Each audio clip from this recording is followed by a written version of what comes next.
The debate over the death penalty continues here in Ohio. Several groups are calling on the governor to put an end to lethal injection. Right now, there are about 24 inmates awaiting execution on Ohio's death row, including 8 scheduled to die this year. One of those is Ronald Phillips, who was actually set to be put to death today, but the governor postponed his execution until February 15th. He was convicted of raping and killing his girlfriend's 3-year-old daughter back in 1993. Last month, the state parole board rejected clemency for Phillips. NBC4's Ted Hart spoke to protesters today at the State House, and he's in the Watch 4 Alert Center tonight with that story. Ted? Well, Ellie, death penalty opponents had planned to be protesting at the execution of Ronald Phillips today. Once that was postponed, they changed their plans and went to the State House. Kwame Ajamu joined other death penalty opponents at the State House today to lobby lawmakers.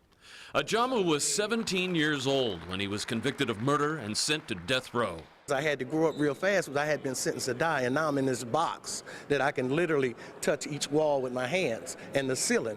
Ajamu, his brother, and a friend had been convicted largely on the testimony of a 12-year-old witness who years later recanted his testimony. All 3 men, after decades behind bars, were released and their sentences were commuted. 42 years later now, he is an outspoken opponent of the death penalty. Mentally, emotionally, and spiritually, putting a man or a woman in a cell, having knowledge that they will be executed on a certain date, does destroy that individual totally. Opponents hope to convince state lawmakers to further limit the use of the death penalty. They point to a state Supreme Court task force report that recommended dozens of changes. But after a 3-year hiatus, the state is back with a 3-drug method and has 7 executions scheduled for this year. We would like the governor to say, I'm not going to sign any more death warrants. We're not going to have any more executions. I will reprieve anybody that comes along until we make sure the system is fair and accurate.